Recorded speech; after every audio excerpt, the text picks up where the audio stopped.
ምስ ሬድዮ ረናይኹም ዘለኹም ዝኸበርኩም ሰማዕትና እዚ ሶሙናዊ ፍጻሜታት እዩ።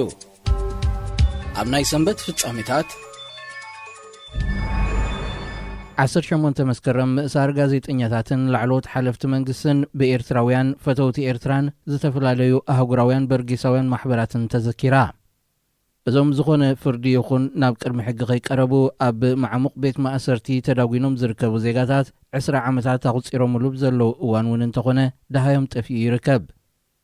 መስከረም 2001 ጸሊም ነጥቢ ኣብ ታሪኽ ኤርትራ ዝመስገበት ወርሕያ ክብሉ ዝገለጽዋ ፖለቲከኛታት ኤርትራ ብተመሳሳሊ ናጽነት ፕረስ እውን ምስቶም ጋዜጠኛታት ዝተኣስረሉ እዋን ኢሎም መንግስቲ ኤርትራ ብምዕፋን ናጽነት ሓሳብካ ምግላጽ ኣብ ዓለም መወዳድርቲ ዘይርከቦ ዝኸፍአ ደረጃ ሒዙ ከም ዘሎ ብተደጋጋሚ ዝግለጽ እኳ እንተኾነ ነዜጋታቱ ዝኣበስዎ ዘይብሎም ብኸምዚ ዓይነት ጭካነ ን20 ዓመታት ክስውሮም ምስ ኣረሜንነት ዝስራዕ ስጉምቲ ክብሉ ተጣበቕቲ መሰላት መረቶም ይገልጹ ኣለዉ።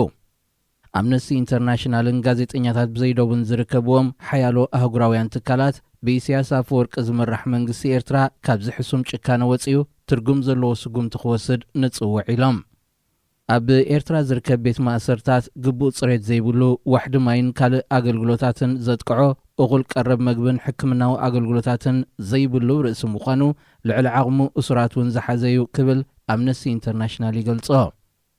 ብፍላይቶም ኣርካናት ጋዜጠኛታት 20 ዓመት ኣብ ሸላታት ተቐይዶም እናሃለዉ ንህዝቢ ኤርትራ ከም ምልክትን ኣርማን ናጽነት ሓሳብካ ምግላጽ ተቖፂሮም ኣብ ምህናጽ ዴሞክራስን ስርዓት ሕግን ከም መራሕቲ ክረኣዩ ካብ ዝጅምሩ ዓመታት ተቖፂሩ ኣሎ።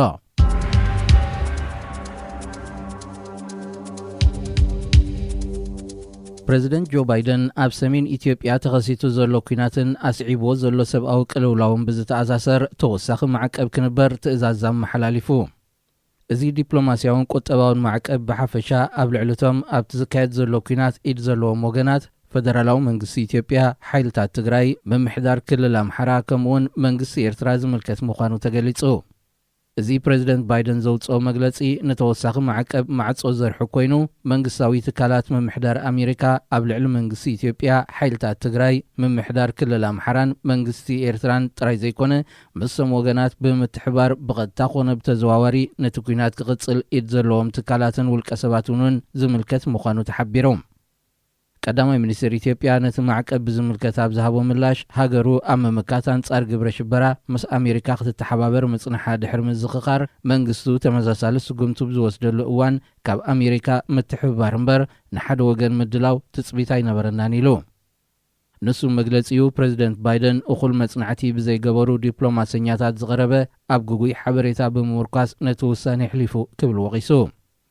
መንግስቲ ኤርትራ እውን ብኣፈኞ ኣቢሉ ኣብ ማሕበራዊ መራኸቢታት ተመሳሳሊ መልእኽቲ ኣመሓላሊፉ።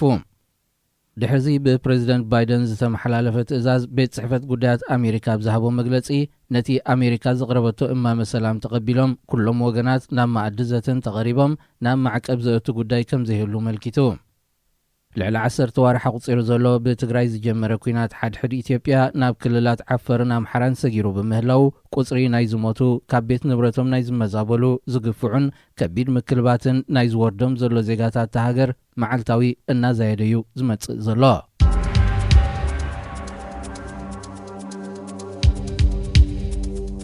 ኣብ ኣህጉራዊ ቤት ፍርዲ ገበነኛታት ንጉዳይ ዳርፉር ክርኢ ዝተመዘ ኽባር ሕጊ ንኣማል ክሉኒ ከም ላዕለወይቲ መኻሪት መዚዝዋ። በዓልቲ ቤት ንህቡብ ኣሜሪካዊ ተዋሳኢ ጆርጅ ክሉኒ ዝኾነት ኣማል ክሉኒ ኣብ ኣህጉራዊ ቤት ፍርዲ ገበነኛታት ንነዊሕ ዓመታት ኣብ ሓያሎ ጉዳያት ክትሳተፍ ምጽንሓ ይግለጽ። ዑመር አልበሽር ኣብ ስልጣን ኣብ ዝነበረሉ እዋን ከም ዝተፈጸመ ዝግለጽ ህልቂት ዳርፉር ነቲ ፕሬዚደንት ነበርን ተሓባበርቱን ብገበን ምጽናት ዓሌት ከም ዝኽሰሱ ገይርዎም እዩ። ኣብ 2003-2004 ጥራይ ልዕሊ 300,000 ሰባት ክሞቱ እንከለዉ 2.5 ሚልዮን ከዓ ካብ ቤት ንብረቶም ተመዛቢሎም እዮም። ኣማል ክሉኒ መራሒ ሚሊሻ ጃንጃዊድ ናይ ዝነበረ ዓሊ ቁሻይብ ጉዳይ ኣብ ዘሄግ ኣብ ዝቐረበሉ እዋን ወኪል ግዳያት ዳርፉር ብምዃን ኣብቲ መስርሕ ፍርዲ ተሳቲፋ እያ።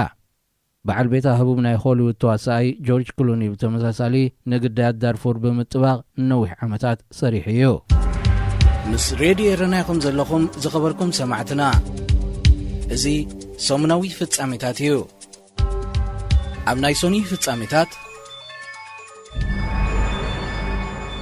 መንግስቲ ኤርትራ ንኩሎም ናይ ፖለቲካ እስራት ክፈትሕ ቤት ጽሕፈት ሓጋጋዚ ጉዳያት ወጻኢ ኣሜሪካ ኣብ ጉዳያት ኣፍሪካ ተማሕጺኑ እቲ ቤት ጽሕፈት ብምኽንያት ዝኽሪ ጸሊም ታሪኽ ኣብ ኤርትራ ኣብ ዘርግሖ መግለጺ መንግስቲ ኤርትራ ቅድሚ 20 ዓመታት ብትብዓት ዴሞክራሲያዊ ጽገና ንዝጠለቡ 11 ፖለቲከኛታት ብዘይ ሕጋዊ መስርሕ ኣሲሩ ከም ዘሎ ኣዘኻኺሩ ኣብ ኣስመራ ዝርከብ ኤምባሲ ኣሜሪካ ብተመሳሳሊ ኣብ ማሕበራዊ ገጻቱ ኣብ ዘስፈሮ ጽሑፍ ፕረዚደንት ኢሳያስ ንኹሎምቶም ፖለቲካዊ ጽገና ክህሉ ዝሓተቱ ኣባላት ሰግደፍን ካልኦት ናይ ፖለቲካ እስራትን ብምኽንያት በዓል መስቀል ክፈትሕ ተላቢኡ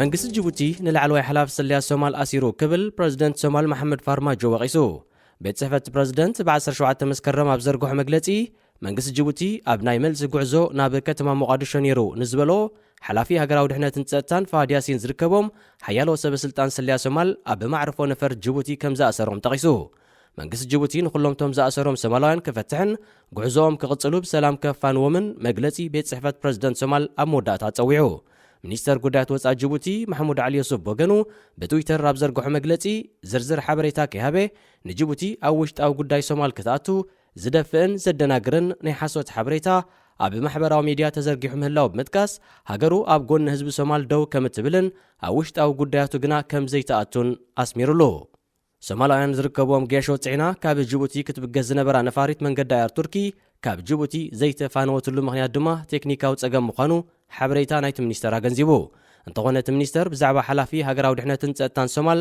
ፋሃድ ያሲን ዝምልከት ዝኾነ ሓበሬታ ኣይጠቐሰን ምስ ፕረዚደንት ሶማል መሐመድ ፋርማጆ ኣብ ምስሓብ ዝርከብ ቀዳማይ ሚኒስተር ሶማል ሑሰን ሮብሌ ምስ ቅትለት ናይታ ናብ ኤርትራ ብዛዕባ ዝተላእከ ወተሃደራት ሶማል ኣፍልጦ ነይርዋ ዝተባህለት ኣባል ስልያት ሃገር ብዝተተሓሓዘ ንሓላፊ ስልያ ፋሃድ ያሲን ካብ ስልጣኑ ሰጊግዎ እዩ ፕረዚደንት ፋርማጆ ድማ ስጉምቲ ተቐዳማይ ሚኒስተር ቅዋማዊ ኣይኮነን ብዝብል ተቃውሞ ጥራይ ዘይኮነ ስልጣን ቀዳማይ ሚኒስተር እውን ክድረት ኣዚዙ ኣብ መንጎቲ ኣብ ዝመጽእ ወርሒ ስልጣኑ ከረክብ ተስፋ ተነቢሩሉ ዘሎ ፕረዚደንት ፋርማጆን ቀዳማይ ሚኒስተር ሑሰን ሮብለን ተፈጢሩ ዘሎ ምስሓብ ነታ ድሮውን ጸጥታዊ ድሕነታ ከተውሕዝ ዘይከኣለት ሃገር ናብ ሓድሽ ፖለቲካዊ ቁርቁስን ናይ ስልጣን ሃጓፍን ከይሸማ ተሰጊኡሎ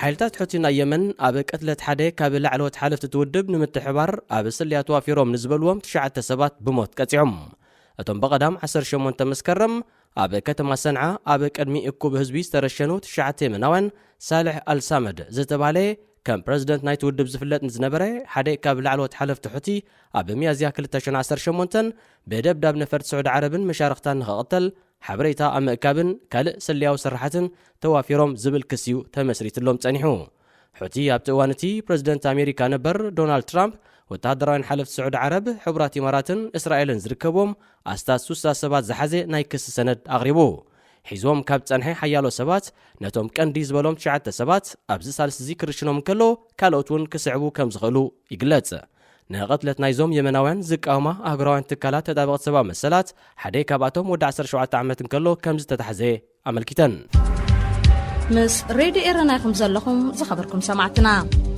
እዚ ሰሙናዊ ፍጻሜታት እዩ ኣብ ናይ ሶሉስ ፍጻሜታት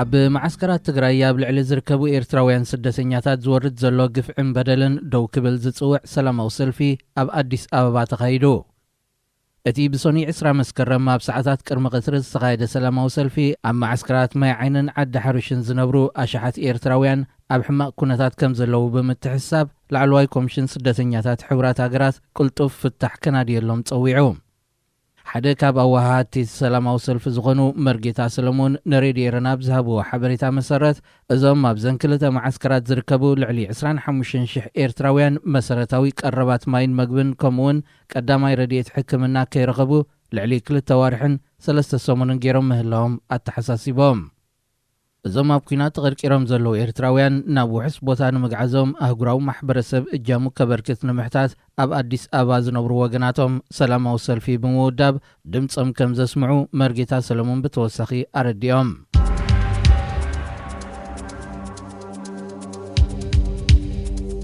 ሃገራዊት ጋንታ ኤርትራ ኣብቲ ካብ ሰንበት 19 መስከረም ክሳብ ሰንበት 26 መስከረም ኣብ ቤልጅየም ዝካየድ ዘሎ መበል 88 ውድድር ሻምፒዮን ቅድድም ብሽክለታ ዓለም ትሳተፍ ኣላ በአሰልጣኒ ሳምሶን ሰሎሞን ተመሪሓ ናብ ቤልጅየም ኣቕኒዓ ዘላ ሃገራዊት ጋንታ ኤርትራ ሎሚ 21 መስከረም ኣብ መንጎ ጁኒየር ደቂ ኣንስትዮን ኣብ መንጎ ጁኒየር ደቂ ተባዕትዮን ውድድር ክሮኖሜትር ክትጽመድ እያ። ረቡዕ 22 መስከረም ድማ ደቂ ተባዕትዮን ደቂ ኣንስትዮን ተሓናፊጾም 44.5 ኪሎ ሜትር ርሕቀት ዝሽፍን ናይ ሪሌይ ወይ ከዓ ምቅብባል ውድድር ክሮኖሜትር ከካይዱ ምዃኖም ተፈሊጡሎ። ውድድር ሻምፒዮን ቅድድም ብሽክለታ ዓለም ሓሙስ ይዕሪፉ ድሕሪ ምውዓል ዓርቢ 24 መስከረም 121 ኪሎ ሜትር ብዝርሕቀቱ ውድድር ጽርግያ ጁኒየር ደቂ ተባዕትዮን 160.9 ኪሎ ሜትር ርሕቀት ዘለዎ ናይ ትሕቲ 23 ዓመት ደቂ ተባዕትዮን ውድድር ጽርግያ ክሳለጥ እዩ። ኣብዚ ቅድድም ኤርትራ ንሄኖክ ሙሉ ብርሃን፣ ቢንያም ግርማይ፣ ናትናኤል ተስፋጽዮን፣ ጴጥሮስ መንግስን ኤፍሬም ገብረ ህይወትን ኣብ መስርዕ ውድድር ከተሰልፍ እያ። ኣብ ጽቡቕ ቁመናን ብቕዓትን ዝርከቡ ሄኖክ፣ ቢንያም ናትናኤልን ኣብዚ ዓመት እዚ ኣብ ኤሮጳ ተረጋጋሚ ዓወታ መዝጊቦም እዮም። ኤርትራውያን ተቐዳደምቲ ደሴት ኪዳነ፣ ብስራት ገብረ መስቀልን ኣድያም ተስፋ ኣለመን ብወገነን ቀዳም 25 መስከረም 175.7 ኪሎ ሜትር ኣብ ዝጓዓዝ ውድድር ጽርግያ ክካፈላየን። ሻምፒዮን ቅድድም ብሽክለታ ዓለም ሰንበት 26 መስከረም ኣብ ዝሰላሰል ናይ መዛዘሚ ናይ ጽርግያ ውድድር ሲኒየር ደቂ ተባዕትዮ ዓበይቲ ፕሮፌሽናል ተቐዳደምቲ ናትናኤል ብርሃነ፣ መርሃዊ ቅዱስ፣ መትከል ኢዮብን ዳዊት የማንን ንኤርትራ ወኪሎም ክርከቡ እዮም።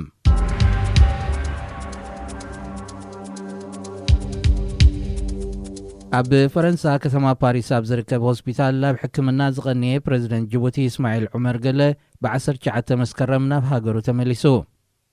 እቲ ፕሬዚደንት ናብ ሃገሩ ዝተመልሰሉ ሰበስልጣን ተሃገር ኣብ ማዕርፎ ነፈርቲ ጅቡቲ ተረኺቦም ናይ ኣቀባብላ ስነ ስርዓት ገይሮምሉ። ካብ 1999 ኣትሒዙ ኣብ ስልጣን ዝርከብ ወዲ 73 ዓመት ዑመር ገለ ብጽኑዕ ሓሚሙ ኣብ ፓሪስ ኣብ ዝርከብ ሆስፒታል ኣብ ሕክምና ከም ዘሎን ዕልዋ መንግስቲ ድማ ክካየድ ከም ዝኽእልን ተቃወምቲ ወገናት ሃገር ክገልጹ ጸኒሖም እዮም። እንተኾነ ሚኒስተር ጉዳያት ወጻኢ ማሕሙድ ዓሊ ዩሱፍ እቲ ፕሬዚደንት ብሰንኪት ጻዕቂ ስራሕ ድኻም ስለ ዝተሰምዖ ንቡር ሕክምናዊ መርመራን ክትትልን ንምግባር ከም ዝገሸን ኣብ ቀረባ መዓልታት ድማ ክምለስ ምዃኑን ኣብ እዋኑ ብመገዲ ትዊተር ገሊጹ እዩ። ሬድዮ ኤረና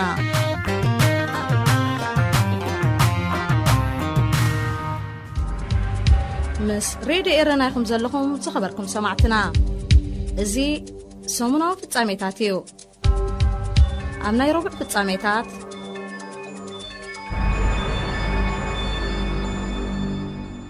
ኣስመራ ኣብ ዝርከቦ ሓያሎ ከባቢታት ኤርትራ ጽዑቕ ግፋእ ይቕጽል ኣሎ።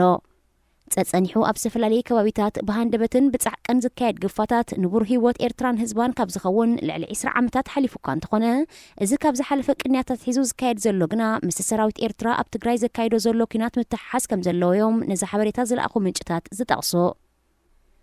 ነዚ ዝሓለፈ 8 ወርሕ ኣብ ኩናት ትግራይ ተጸሚዱ ዝርከብ መንግስቲ ኤርትራ 10 ኣሽሓት መንእስያት ኣኽቲቱ ኣሽሓት ዜጋታት ድማ ግዳያት ሞትን መቕሰልትን ገይርዎም ከብቅዕ ንህዝቢ ብዛዕባ ኩነታት ደቁ ሓበሬታ ክቦ ሲትረፍ ሓበሬታ ከይረክቡን ብጽኑዕ ከም ዝቆጻጸሮን ከም ዝጸናጸኖን ይፍለጥ።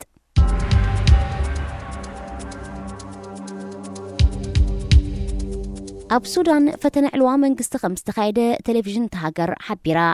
እቲ ብሰሉስ 21 መስከረም ተኻይዱ ዝተባህለ ፈተነ ዕልዋ ብደገፍቲ ስርዓት በሽር ዝተዋሃደ ምዃኑ ንመግለጺ መሰጋገሪ መንግስቲ ሱዳን ብምጥቃስ እታ ቴሌቪዥን ኣቃሊሓ። ሰራዊት ንኹሉ ኩነታት ተቆጻጺሩ እቲ ሃገር ኣብዚ እዋን እዚ ኣብ ጸጥታን ርቃትን ከም ትርከብ እቲ መግለጺ ብተወሳኺ ኣፍሊጦ። ኣብ ከተማ ካርቱም ካብ ወጋሕታት ሒዙ ብታንክታት ተሰነየ ሰራዊት ብጻዕቂ ክንቀሳቐስ ከም ዝተረኣየ ናይ ዓይኒ መሰኻክር ብምውካስ ሮይተርስ ገሊጹ። ኣብ ናይ መሰጋገር እዋን ትርከብ ሱዳን ስርዓት በሽር ካብ ሚያዝያ 2019 ካብ ዝእለ ንድሓር ጥራይ 2 ግዜ ፈተነ ዕልዋ ክካየድ እንከሎ ሓንሳእ ድማ ኣብ ልዕሊ ቀዳማይ ሚኒስተር ዓብደላ ሓምዶቕ ፈተነ ቅትለት ተፈጺሙ።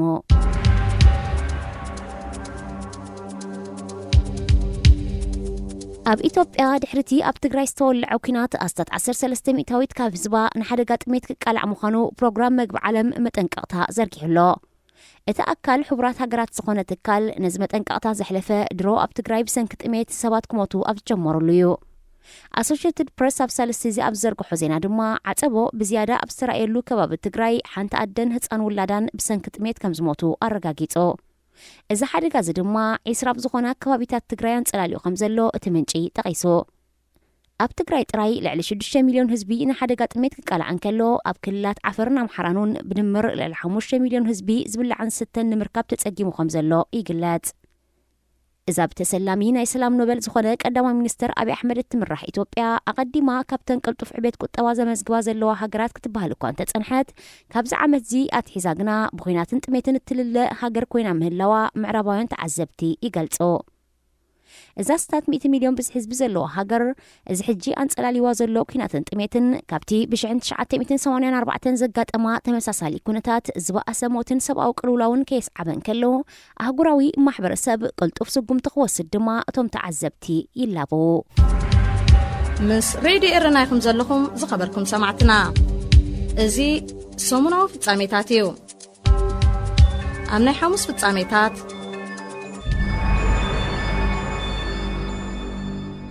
ኣብ ትግራይ ኣብ ዝካየድ ዘሎ ኩናት ዝተዋፈሩ ኣካላት ስምዕ ምቁራጽ ሰቑሲ ከተግብሩን ሰብኣዊ ረድኤት ድማ ብዘይ መሰናኽል ከኣቱን ተዘይፈቒዶምን ኣሜሪካ ተወሳኺ እገዳ ከተተግብር ምዃና ኣፍሊጣ። ኣሜሪካ 10 ወርሒ ቁፂሩ ዘሎ ኩናት ትግራይ ኣብ ዝሓፀረን ብዘይ ቅድመ ኩነትን ደው ክብል ከም እትደሊ ተሓጋጋዚ ጉዳያት ወፃኢ ኣሜሪካ ኣብ ጉዳያት ምብራቕ ኣፍሪቃ ብራያን ሃንቲ ገሊጹ። ንሱ ነዚ ዝገለጸ ብዛዕባ እቲ ፕረዚደንት ጆ ባይደን ኣብ ትግራይ ኣብ ዝካየድ ዘሎ ኩናት ኣብ ልዕሊ ዝሳተፉ ዘለዉ መንግስታት ኢትዮጵያን ኤርትራን ዝርከብዎም ኣካላት እገዳ ክትግበር ዘኽእል ትእዛዝ ናብ ኩለን ክፍልታት ድሕሪ ምትሕላፉ እዩ። ኣብ ልዕሊ ሰበስልጣን መንግስታት ኤርትራን ኢትዮጵያን ከምኡውን ኣብ ልዕሊ ሓለፍቲ ሕወሓት ናይ መገሻ እገዳን ቢራ ዘላ ኣሜሪካ ተወሳኺ ተንብሮ እገዳ ኣይተነጸረን። ይኹን እምበርቲ እገዳ ኣብ ቁጠባ፣ ፋይናንስ፣ ወተሃደራውን ምንቅስቓስ ሰበስልጣን ዝድርት ዘተኮረ ክኸውን ከም ዝኽእል ይግመት። መምሕዳር ጆ ባይደን ኣቐዲሙ ኣብ ኩናት ትግራይ ሰራዊት መሪሑ ንዝበሎ ጠቕላላ ሓለቓ ስታፍ ሰራዊት ኤርትራ ጀነራል ፊሊጶስ ወልደ ዮሃንስ ናይ ቁጠባ እገዳ ምንባሩ ይዝከር።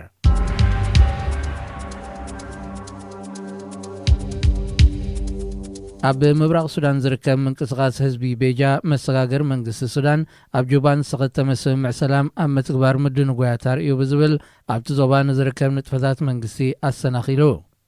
ብቤት መኽሪ ናዚሪ ቤጃ ዝፍለጥ ኣካልቲ ምንቅስቓስ ድሕሪ ዘቕረቦ ናይ ኣድማ ጻውዒት ኣብ ፖርት ሱዳን ስዋኪንን ካልእ ከባቢታት ዞባን ዝርከብ ኣገልግሎታት ወደብ መጻረዪ ነዳድን ካብ 19 መስከረም ኣትሒዙ ተዓጺ ይርከብ። ኣብ ርእሲ እዚ እቲ ምንቅስቓስ ንዞባታት ከሰላን ገዳርፍን ዘራኽብ ኣውራ መስመራት እውን ዓጺ ይርከብ። መንግስቲ ሱዳን ብዛዕባ እቲ ጉዳይ ንምዝራብ ብሚኒስተር ጉዳያት ወጻኢ ማርያም ሳድቅ አልማህዲ ዝምራሕ ጉጅለ ሚኒስተራት ብ19 መስከረም ብምልኣኽ ምሶም ኣድማ ዘካይዱ ዘለዉ ወገናት ንምዝራብ መዲቡ እኳ እንተነበረ እቲ መደብ ብሃንደበት ምስራዙ ተወሳኺ ቁጥዐ ፈጢሩ። ምስራዝ ርክብ ሚኒስተራት መንግስትን ምንቅስቓስ ህዝቢ ቤጃን ዝተሰረዘሉ ምኽንያት ምስ እብቲ ሃገር ዝተኻየደ ፈተነ ዕልዋ ክኸውን ከም ዝኽእል ይግመት። እንተኾነ መንግስቲ ወግዓዊ መግለጺ ይሃበሉን። እዚ ከምዚ ኢሉ እንከሎ ኣካል ቤጃ ዝኾነ ምንቅስቓስ ሃደንድዋ ዝካየድ ዘሎ ኣድማታት ደው ንምባል ምስ መሰጋገር መንግስቲ ሱዳን ኣብ ካርቱም ስምምዕ ከም ዘካየደ ኣሻርቀ ለውሳጥ ሓቢራ። ዝርዝር ናይቲ ስምምዕ ኣይተነጸረን።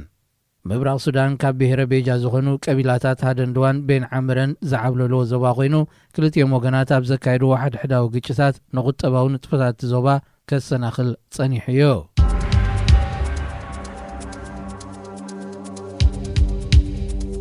ብኣሜሪካ ንዝድገፍ ዝነበረ መንግስቲ ኣፍጋኒስታን ብኩናት ስዒሩ ስልጣን ዝሓዘ ጣሊባን ብ21 መስከረም ኣብ ዝተኸፍተ መበል 76 ስርዑ ዋዕላ ሓፈሻዊ ጉባኤ ሕቡራት ሃገራት ክሳተፍ ሓቲቱ። ጣሊባን ነቲ ን20 ዓመታት ኣብ ስልጣን ዝጸንሐ መንግስቲ ንዝረቕሖ ኣምባሳደር ኢላም ኡስካዚ ንኣፍጋኒስታን ከም ዘይውክል ብምጥቃስ ሓድሽ ወኪሉ ኣብ ሕቡራት ሃገራት ክልእኽ ከም ዝደሊ ፍሊጡ። ዛጊት ብዝበዝሓ ሃገራት ዓለም ከም መንግስቲ ወግዓዊ ኣፍልጦ ዘይረኸበ ጣሊባን ናብቲ ወከልቲ 193 ሃገራት ዝሳተፋሉ ዘለዋ ሓፈሻዊ ጉባኤ መልእኽቲ ክሕልፍ ዝመዘዞ ኣብ ቀጠር ዝርከብ ኣፈኙ ሶሃይል ሻሂን እዩ። እንተኾነ ጣሊባን ንኣፍጋኒስታን ብምውካል ኣብቲ ክሳብ 30 መስከረም ዝጸንሕ ዋዕላ ተረኺቡ መደረ ከስምዕ ክፍቀደሉ እንተኾይኑ ኣሜሪካ፣ ፈረንሳ፣ ብሪጣንያ፣ ሩስያን ቻይናን ዝርከበን 9 ሃገራት ተዛትየን ውሳኔ ክህባሉ ኣለወን። ኣብዚ እዋን እዚ ግብራዊ ክኸውን ከም ዘይክእል ዝእምቱ ዲፕሎማሰኛታት ኣምባሳደር መንግስቲ ኣፍጋኒስታን ኣብ ሕቡራት ሃገራት ኮይኑ ከገልግል ዝጸንሐ ኢላም ኡስካዚ ነቲ ሃገር ወኪሉ መደረ ከስምዕ ትጽቢት ከም ዘሎ ተንቢሆም። እዚ ከምዚ ኢሉ እንከሎ ካብ ጥሪ 2017 ኣትሒዙ ዋና ጸሓፊ ሕቡራት ሃገራት ዘሎ አንቶኒዮ ጉተረዝ ንተወሳኺ 5 ዓመታት ክቕጽል ንካልኣይ እዋኑ ተመሪጹ። ቀዳማይ ሚኒስትር ፖርቱጋል ዝነበረ ወዲ 72 ዓመት አንቶኒዮ ጉተረዝ ኣብዚ ዝቕጽል 5 ዓመታት ንኽዕወቱ ብቐዳምነት ካብ ዝሰርዖም መደባት ምግታእ ለበዳብ ኮሮና ቫይረስን ምዕሩይ ዘርግሐ ክታበትን ይርከቦም። ምስ ሬድዮ ኤረና ኢኹም ዘለኹም ዝኸበርኩም ሰማዕትና እዚ ሰሙናዊ ፍጻሜታት እዩ። ኣብ ናይ ዓቢ ፍጻሜታት ኣብ ትግራይ ኣብ ዝካየድ ዘሎ ኩናት ንህወሓት ብኩናት ምስዓር ዝከኣል ኣይመስልን እዩ ክብል ዋና ጸሓፊ ሕቡራት ሃገራት አንቶኒዮ ጉተረሽ ገሊጹ። እቲ ዋና ጸሓፊ ብኣጋጣሚቲ ብ21 መስከረም ዝተኸፍተ መበል 76 ሓፈሻዊ ዋዕላ ሕቡራት ሃገራት ምስ መደበር ቴሌቪዥን አልጀዚራ ኣብ ዝገበሮ ቃለ መጠይቕ ንህወሓት ብኩናት ምስዓር ዘይከኣለሉ ምኽንያት ምስ ህዝቢ ዝተዋሃደን ኣዝዩ ልዑል ናይ ውግእ ብቕዓት ከም ዝውንንን ንጹር ስለ ዝኾነ እዩ ክብል ኣስሚሩሉ። ንሱ ብተወሳኺ ህወሓት እውን ከምቲ ቅድሚ ዝሓለፈ ዓመታት ተመሊሱ ንኢትዮጵያ ክቆጻጸር ስለ ዘይክእል ኣብ ኢትዮጵያ ተፈጢሩ ዘሎ ኩነታት ብዘተ ጥራይ እንተዘይኮይኑ ብኩናት ክፍታሕ ኣይክእልን እዩ ክብል ደምዲሙ። እቲ ሓቂ እዚ ስለ ዝኾነ ኩሎም ወገናት ስምምዕ ምቁራት ተኸሲ ብምኽታም ናብ ፖለቲካዊ ዘተ ክቐርቡ ተማሕጺኑ። ሰራዊት ኤርትራ ኣብ ትግራይ ኣትዩ ብዙሕ ግብዕታት እናፈጸመ ቀዳማይ ሚኒስተር ኣብዪ ኣሕመድ ግና ኣብቲ ፈለማ ሰራዊት ኤርትራ የለን ክብል ገሊጹልካ በዚ ሕማቕ ዶ ተሰሚዑካ ንዝብል ሕቶ ኣብ ዝመለሰሉ ድማ ብሓፈሻ ኣብ ኢትዮጵያ ብዘሎ ኩነታት ኣዝዩ ሕማቕ ተሰሚዑኒ ክብል ገሊጹ።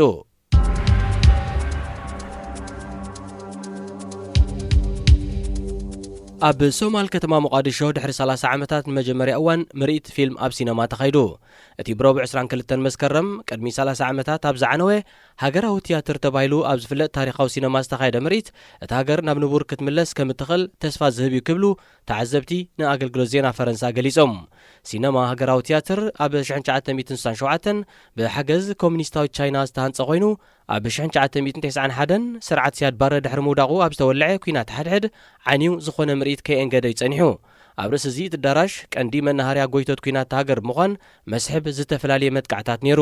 ድሕሪ 30 ዓመታት ተኸፊቱ ፍርያት ሶማል ዝኾና ክልተ ሓጸርቲ ፊልምታት ንምርኢት ኣብ ዘቕረበሉ አልሸባብ ይኹን ካልኦት ጉጅለታት መጥቃዕቲ ከይፍጽሙ ስለ ዝተሰገ ጽኑዕ ሓልዋን ቁጽጽርን ተኻይዱሉ።